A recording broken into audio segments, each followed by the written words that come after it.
Continuando con el tema que estuvimos viendo la semana pasada sobre nuestro adversario, sobre el gran obstáculo entre Dios y nosotros, eso significa la palabra diabolos, el obstáculo o el gran obstaculizador, y también en otro sentido semántico, el padre de la mentira, como nuestro Señor Jesucristo lo bautiza en una de sus tremendas reprimendas a la clase farisaica de los altos jerarcas israelitas de su época. Eh, Vamos a ver hoy, en este tenor de cosas, cómo actúa nuestro adversario en nuestra vida cotidiana. Así que el título podría ser ¿Cómo actúa el demonio en la vida de los seres humanos, en la vida de las personas? Bueno, actúa de muchas y muy variadas formas en la vida del hombre y principalmente actúa de esas muy variadas formas porque, ojo, es un ser vivo, espiritual y perverso. Les ruego nunca perder de vista en su vida y sobre todo en esa sesión, váyanselo grabando, el demonio es un ser vivo, eso no quiere decir orgánico, es un ser vivo espiritual, no orgánico, y perverso, vivo, espiritual y perverso. Según lo precisa uno de los sacerdotes exorcistas mejor dotados y mejor autorizados por el Vaticano, el padre Dorian Rocha Vergara, que además es uno de los exorcistas más jóvenes del mundo. En una muy reciente entrevista que encontré por ahí en la red para Acción Católica Internacional, que es, por así decirlo, el organismo periódico o la prensa más confiable, la que con mayor fidelidad lanza las noticias relacionadas con lo que acontece en la catolicidad mundial. Este sacerdote, el padre Dorian, explica las formas mediante las que el demonio actúa para impedirnos la relación entre nosotros y Dios. Por eso la palabra diabolos, que en griego significa obstáculo u obstaculizador. Fíjese qué concepto tan interesante. El demonio va a actuar para interferir en nuestra relación con Dios, en nuestra amistad con Dios, en nuestra vinculación con nuestro Padre Dios y desde luego con nuestro Redentor Jesucristo. Este sacerdote colombiano, el padre Dorian, indica que en primer lugar el demonio actúa por una acción, llamémosle así, ordinaria, que en primer lugar es a través de la tentación. Es su manera primigenia, su manera más inicial u ordinaria, es la tentación, que se puede definir como la incitación al pecado, bien sea por la persuasión, bien sea por la propuesta de algún bien material o placer sensorial. Y en segundo lugar, actúa a través de una acción extraordinaria. ¿Cómo vamos a llamar a la operación ordinaria del demonio? Tentación. ¿Y cómo vamos a llamar a la acción extraordinaria? La vamos a llamar de 4 maneras distintas. Vamos a ver cuáles son esas 4 formas distintas que también son extraordinarias y por lo tanto son menos frecuentes que la tentación. A lo mejor numéricamente hablando podríamos decir que por cada 10 personas tentadas se da una que sufre alguna de estas 4 cosas que a continuación voy a explicar. La primera se llama opresión, opresión demoníaca. ¿En qué consiste la opresión demoníaca? es crear una dependencia. El demonio maniobra, coloca circunstancias. El demonio tiene dominio sobre la materia, tiene cierto dominio sobre el hombre, no tanto como para impedirle su libre albedrío. Esto quiere decir que nadie es oprimido más allá de sus fuerzas. Pero si nosotros estamos débiles porque no vivimos en gracia, porque no oramos, porque no hacemos penitencia, porque no tenemos un espíritu de servicio a los demás, porque no frecuentamos los sacramentos, entonces somos fácilmente presa de la opresión demoníaca, que consiste en crear una dependencia. ¿Cuáles son las dependencias más frecuentes? Alcohol, drogas, sexo desenfrenado o promiscuo, ludopatía. La ludopatía se define como una adicción a los juegos de azar, ahora particularmente a lo que se llama bingo o a lo que ofrecen los centros donde se juega. Se generan infinidad de personas con ludopatía, que es una psicopatología del juego. En el ludopatía, que a la persona que la padece le impide levantarse de la mesa cuando empieza a perder. ¿Qué es eso? Y la ludopatía también hace que las personas incluso lleguen a vender su casa, su auto, su mujer, como me ha sucedido que lo he conocido en pacientes míos, con tal de poder seguir teniendo recursos para jugar. Dentro de la opresión demoníaca también se puede dar la obsesión por el dinero, y todo esto, dependencia del alcohol, de las drogas, del sexo desenfrenado, de la ludopatía o de la obsesión por el dinero, tiene como punto de partida las heridas emocionales, sufridas muy probablemente durante la niñez.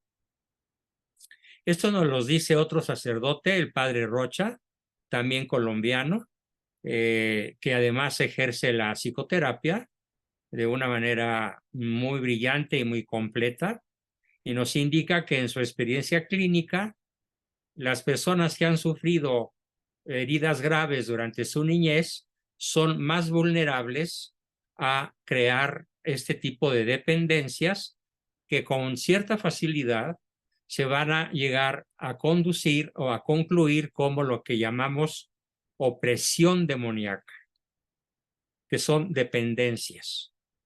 Bien, esa es la primera forma extraordinaria. La segunda forma extraordinaria se llama infestación, o en plural, infestaciones. También reciben el nombre de contaminaciones. Por ejemplo, estos dos presbíteros, tanto el padre Damián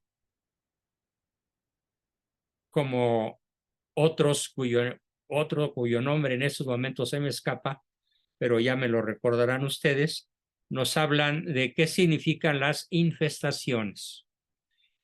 Nos asegura que suelen contaminarse lugares, ropa, vestidos o alimentos a través de entierros, de ritos vudú, de ritos en donde hay muñecos que representan el cuerpo de la persona o alimentos que crean trastornos.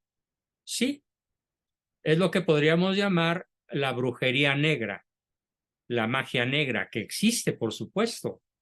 El demonio, por permisión divina, Dios sabe por qué lo permite, digamos que se apodera de cierto tipo de personas supersticiosas.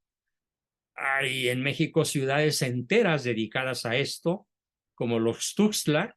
San Andrés Tuxtla, por ejemplo, es una de estas ciudades en Veracruz, en donde la gente pudiente, los gobernantes, los presidentes, y no solo de México, de muchas partes del mundo, acuden a que les lean la mano, el tarot, a que, sí, ya me dieron el nombre, el padre Gabriel Amort. Gracias, Rodrigo, muy buena tu aportación y muy oportuna. Entonces, a través de entierros, vudú, muñecos, etcétera, logran hacer daño, logran infestar lugares, ropa, vestidos o alimentos. Aquí a unas cuantas cuadras de la casa de ustedes existe una mansión enorme y curiosamente, cuando nosotros andábamos buscando casa para rentar y después comprar, que es la actualmente propiedad donde el Señor nos concedió vivir, después de más de medio siglo de esfuerzos, finalmente pudimos hacernos de nuestra casa.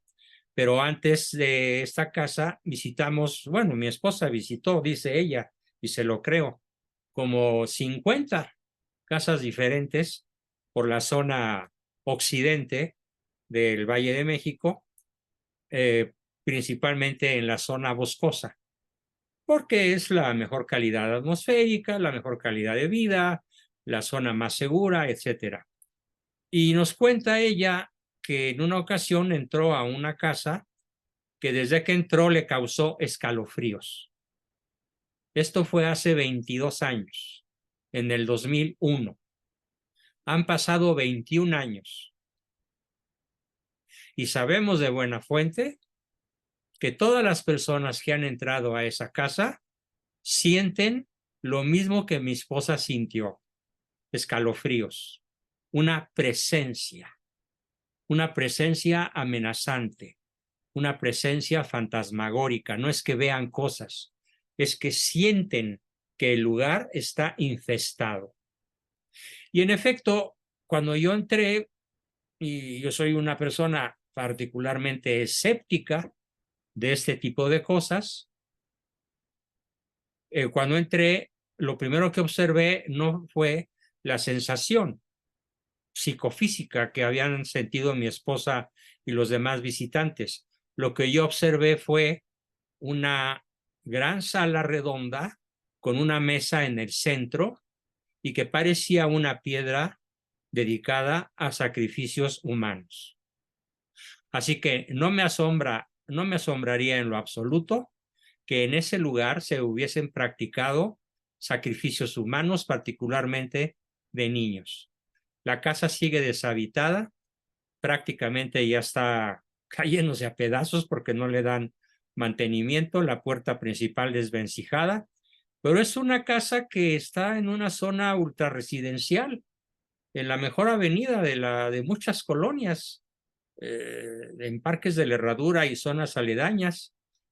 Y sin embargo, pues todo hace indicar que estamos en la presencia de un lugar infestado. Lo pongo como una experiencia personal y haciendo la aclaración de que lo digo con absoluta certeza de decir verdad, contradiciendo mi propio escepticismo respecto de este tipo de cosas. Dice Ricardo que entra por pecados personales ancestrales, heridas y ocultismo son puertas de entrada. Sí, pero me resistiría yo a pensar que los pecados, no fue tu escrito, ok, no sé quién lo escribió, iPhone. Una corrección fraternal, mi querido iPhone, ojalá te identifiques. No, los pecados ancestrales no afectan el posible estado de gracia o el posible estado de desgracia en el que viva la prole. Afectan psíquicamente, pero no es condición sine qua non para que una persona pueda sentir este tipo de infestaciones. Continuando con el número 2, infestación como un ataque extraordinario de nuestro adversario, del diablo o diabolos, afectan la cabeza con migrañas continuas, con un insomnio recurrente, con pesadillas espantosas, con miedos diurnos, con fatiga excesiva, con asco para todo, con una gran tristeza sin causa, con angustia, problemas para digerir, anorexia, bulimia, que son trastornos de la alimentación, tentativas de vómito desordenado, espuma blanca por la boca y sobre todo aversión, rechazo, repulsión. Eso quiere decir aversión a lo sagrado. Y se distraen en misa, tienen imposibilidad de rezar, presentan fatiga, somnolencia, bostezo o desagrado a encontrarse en un lugar santo. Todo esto lo describe con mucha amplitud y precisión el padre Rocha. También en ese sentido afirma que todo eso lo hace el demonio para interferir, diabolizar, obstaculizar nuestra vida espiritual y, por supuesto, nuestra relación interpersonal, porque Dios es persona, con Dios. Lo cito textualmente: el demonio ataca las emociones y el espíritu con inquietudes, con opresión, cólera, odio, miedo, obsesión, celos, tristeza, confusión, indecisión, pérdida de memoria, imposibilidad de concentrarse, etcétera, etcétera, etcétera. Más adelante voy a citar a otro autor que hace un enfoque más psicológico de cómo esta manera de molestar, de infestar del demonio, adquiere particularidades muy desventajosas si no estamos prevenidos. ¿Qué pretendo con esta sesión o con esta serie de sesiones dedicadas a conocer a nuestro adversario? Pues pretendo lo que nos dice Cristo a cada rato: mirad, velad y orad para no caer en tentación. Usa esos tres verbos nuestro Señor: mirad, velad y orad para no caer en tentación. La número 3 de las afectaciones extraordinarias va a recibir un nombre que probablemente muchos no sepan su significado. Y la palabra es vejación o vejaciones. ¿Qué significan las vejaciones? La vejación es la presencia de un espíritu o de un demonio en la vida de una persona. Sí, de hecho, dice Carlos que el evangelio del domingo pasado se trató de eso mismo, de estar en vela, mirad, orar, velad, mirar, velad y orar. O sea, la observación del entorno, la velación del espíritu y la oración que clama misericordia, que clama la gracia del cielo, o el perdón también en un momento dado. Vejación, entonces, es el número 3, y la vejación es la presencia de un espíritu o de un demonio en la vida de una persona. Ojo, no estamos hablando de posesión. La posesión ya es en el interior del cuerpo físico de la persona poseída. La vejación viene de afuera e invade y ataca y hace sufrir a la persona desde afuera. Esa es una vejación.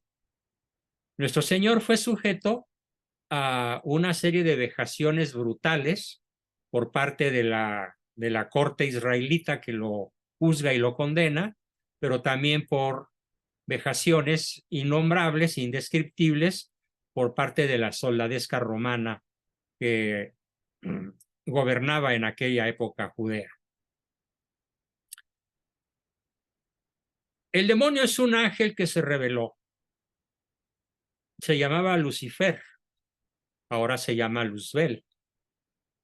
Y cuando realiza la vejación, ataca al alma de una persona que particularmente ha sido mala durante su vida y que el demonio está trabajándola.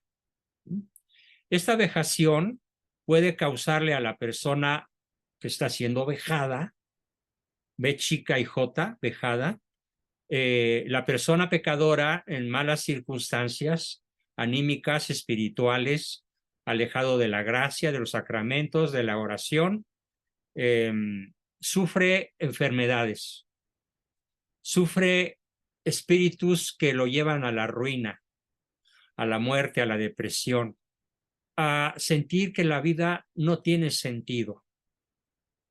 Todo esto lo hace el demonio. Me he enfrentado de manera particular, nada menos hoy durante el día, tuve una sesión con una jovencita de 14 o 15 años que ha sido vejada con un espíritu que la incita al suicidio.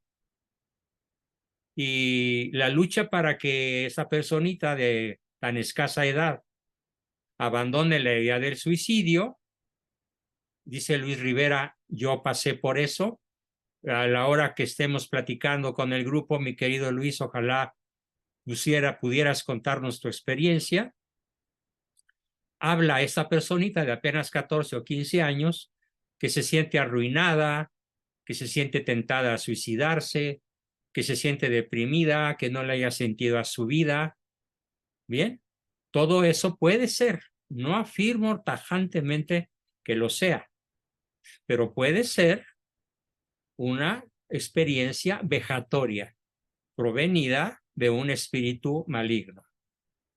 Y como se lo dije a ella, si esto es así, es por permisión de Dios para que fortalezcas tu espíritu y busques el escudo de la gracia mediante la confesión.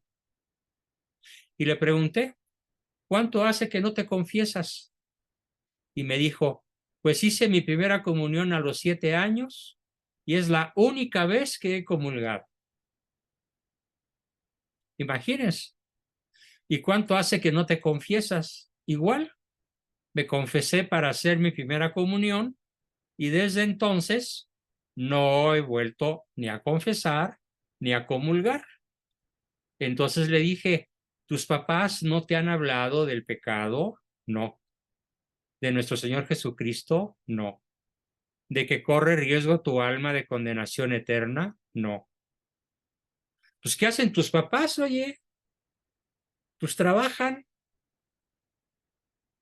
traen el dinero y la comida a la casa. O sea, son cebadores de cerditos, pero no son educadores. Quisiera que todos pensáramos cuántos de nosotros nos hemos concentrado exclusivamente en trabajar y nos hemos olvidado de la formación espiritual de nuestros hijos.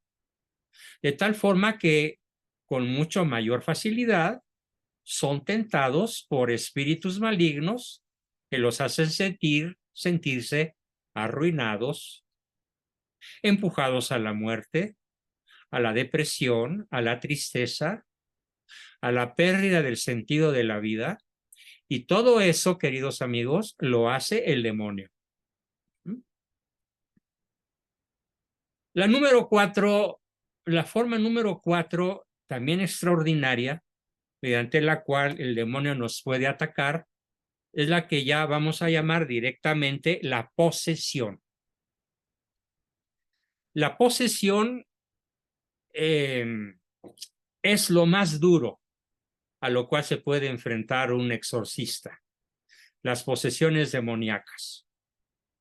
Nos cuenta el padre Rocha, lo cito literalmente. Tuve el caso de un chico que participó del rito Niño en Cruz. Este niño pertenecía a un cártel. El niño tenía apenas 12 años.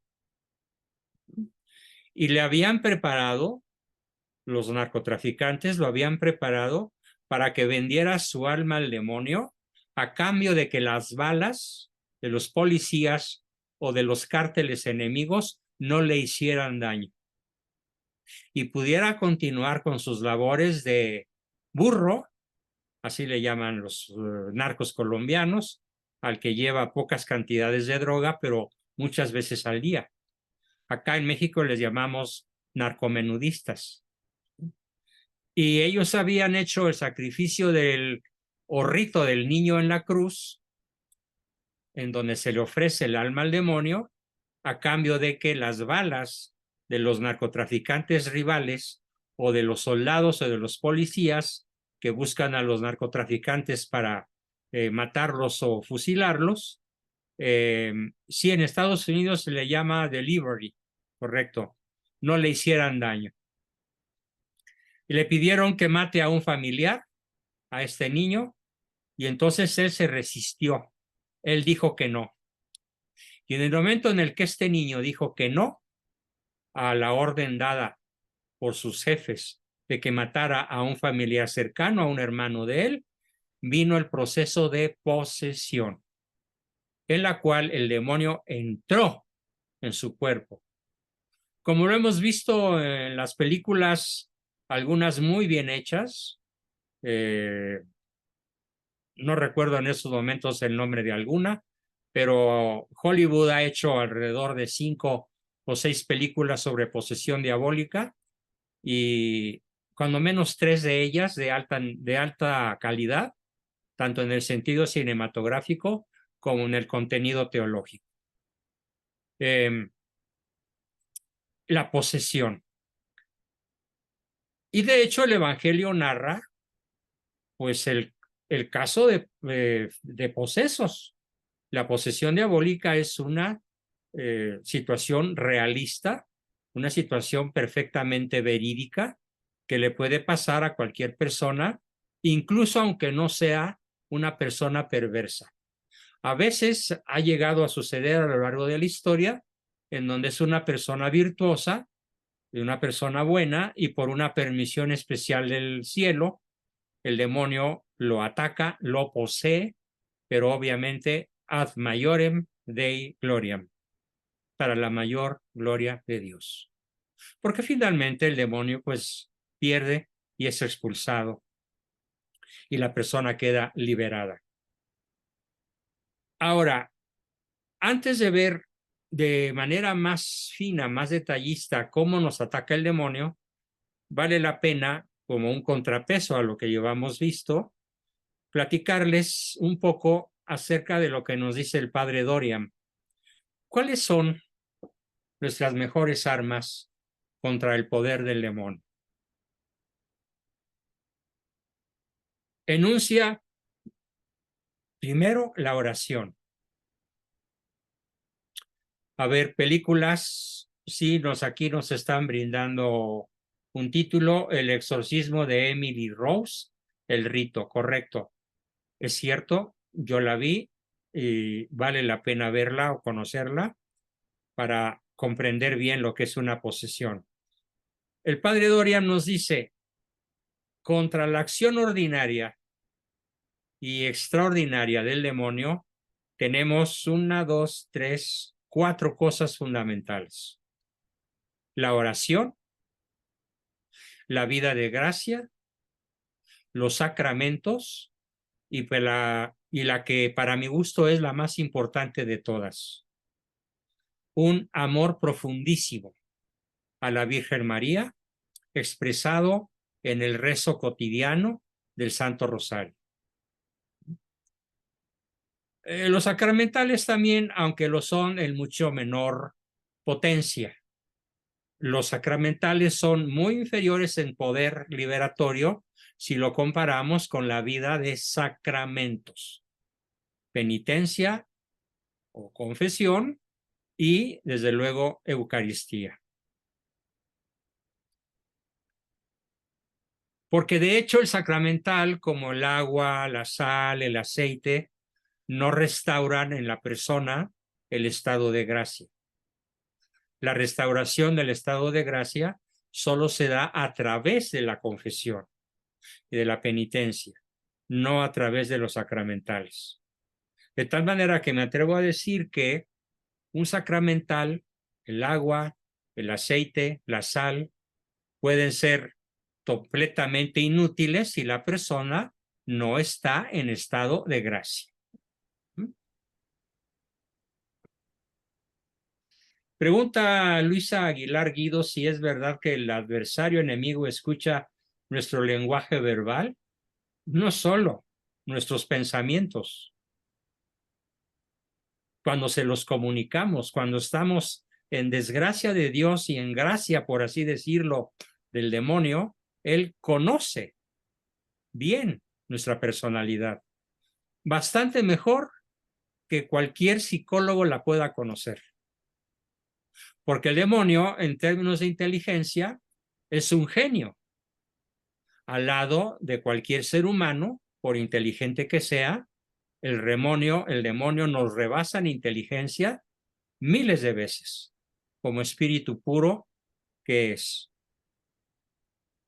Nos platica el padre Rocha que el demonio no soporta la presencia de la Virgen María en nuestras vidas por 4 razones. La primera, por la humildad de María.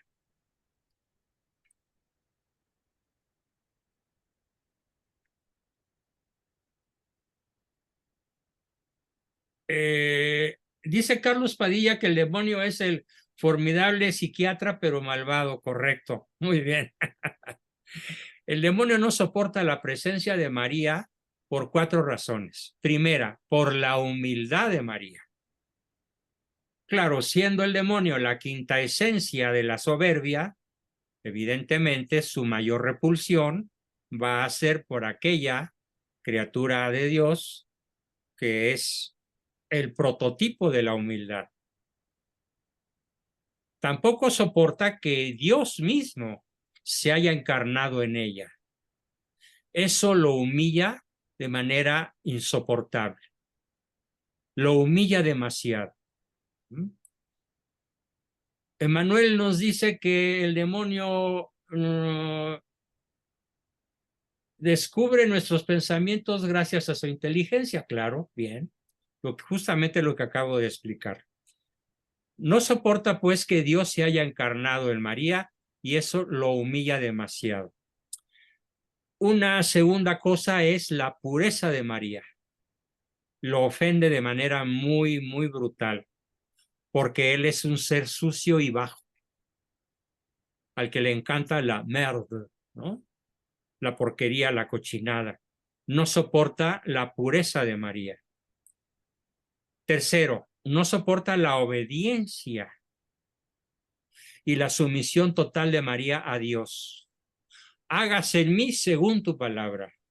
Él, el gran desobediente, no puede soportar a la gran obediente, a la máxima criatura humana que alcanza los sublimes de perfección en la humildad, en la pureza y en la obediencia.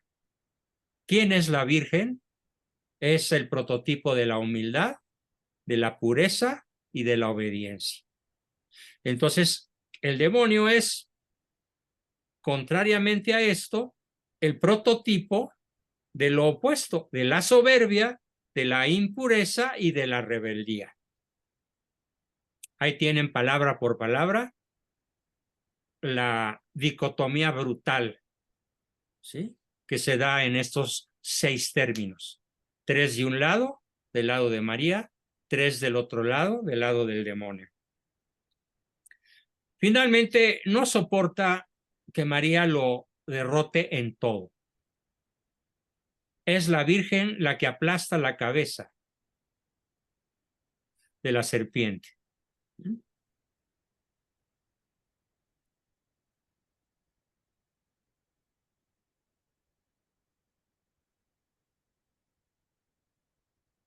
Sí, dice Ricardo lo que yo decía, los sacramentales son tanto cuanto útiles cuanto se tenga una vida de fe sacramental y de oración.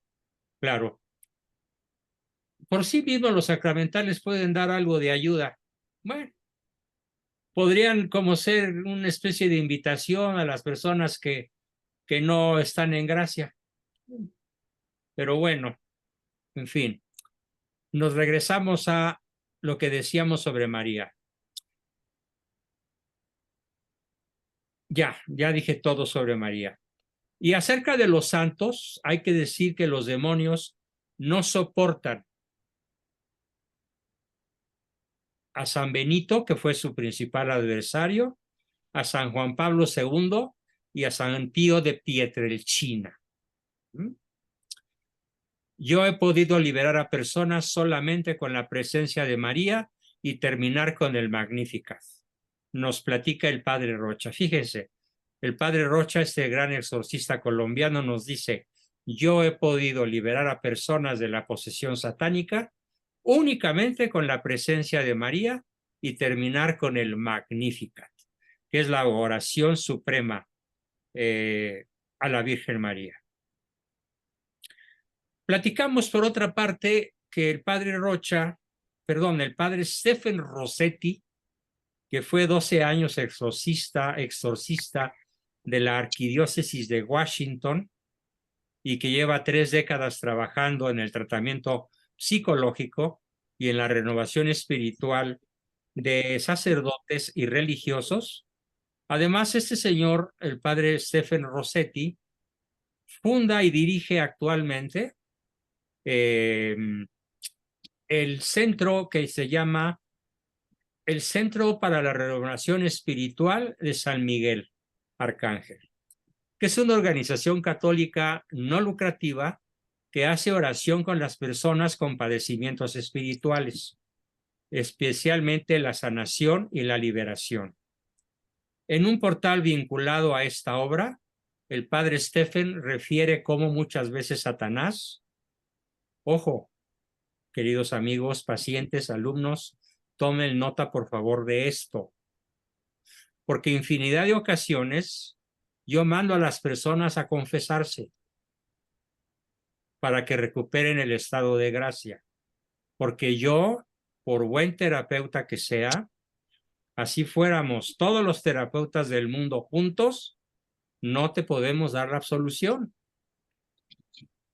Los terapeutas no tenemos el poder de volverte al estado de gracia, como sí lo tiene el más pecador de los sacerdotes.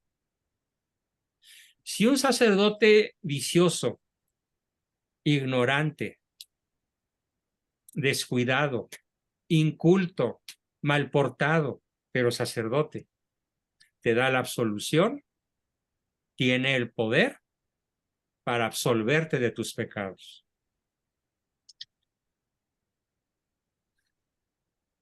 No coincido con que la confesión sea un exorcismo. No, iPhone, no confundas. El exorcismo se llama exorcismo y la confesión se llama confesión. Son 2 cosas totalmente diferentes y puede ser que una persona curse 81 años de vida sin haber necesitado, como su servidor, de jamás haber tenido que recurrir a un exorcista. Pero eso sí, la confesión frecuente. No confundamos. Entonces el padre nos platica, el padre, repito su nombre, Stephen Rossetti, nos platica algunas de las debilidades a las cuales nos impulsa el demonio. Las anuncio porque este será nuestro tema del miércoles. ¿Cuáles son estas debilidades?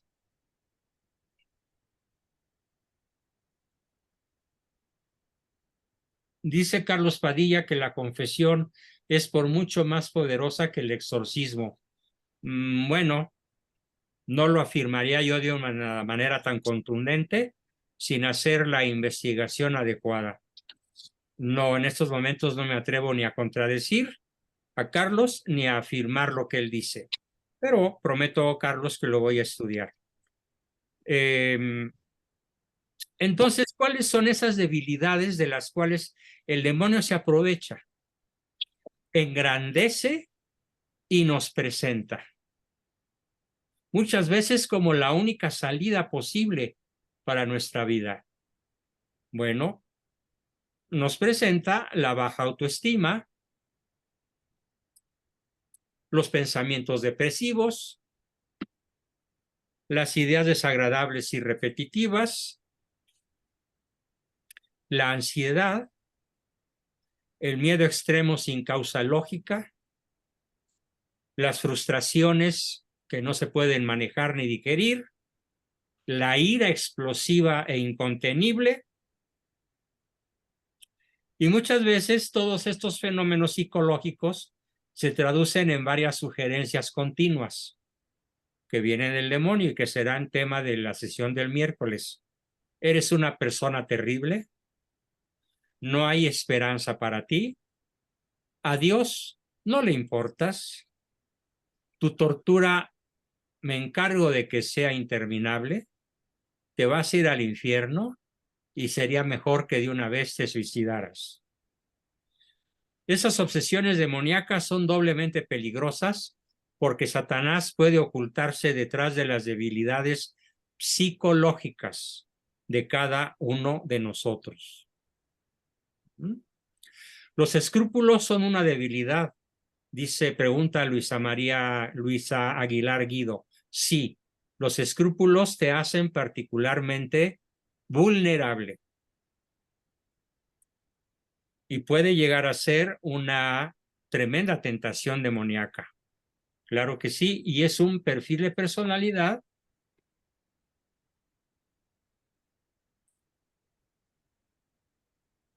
dice la familia arriba, si la confesión fuera un exorcismo, ¿por qué hay posesos que pueden comulgar? Pues pueden comulgar porque están en gracia. El que estén posesos no quiere decir que estén en pecado. Como lo dije, hay personas virtuosas y buenas que por alguna razón que solo Dios entiende, han llegado a estar poseídas. Pero eso no implica que hayan sido malas personas y ni siquiera que estén en pecado. Bien. Así que con la ayuda de este profesional, esperemos que la salud mental de todo el grupo pueda dar un gran salto, tanto si tienen una vida espiritual intensa, frecuente y cultivada, como si no. Es muy importante que tomen en cuenta que hay ciertos remedios de orden natural, aparte de los de orden sobrenatural, pero la gracia supone la naturaleza. Y como la gracia supone la naturaleza, entonces dedicaremos en gran medida nuestra sesión del miércoles para poder realizar un análisis de los recursos psicológicos que tenemos para poder combatir todo esto y luego pasar a los recursos de orden superior, que son los restauradores de la gracia.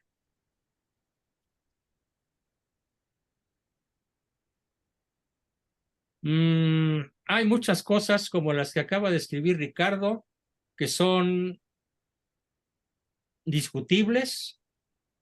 Me parece a veces que estamos muy tentados a hacer afirmaciones que pueden ser temerarias o que pueden ser correctas, pero por ejemplo, si el principal objetivo del exorcismo es el permitir al individuo vejado o poseso el que se pueda confesar, pues, ¿qué tal si no?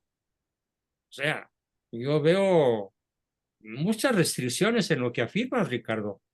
Como se lo dije a Carlos Padilla, prometo seguir estudiando los temas que de pronto brincan y que, claro, la creatividad y la inteligencia y la cultura de muchos de ustedes me obligan a seguir perfeccionando mis conocimientos.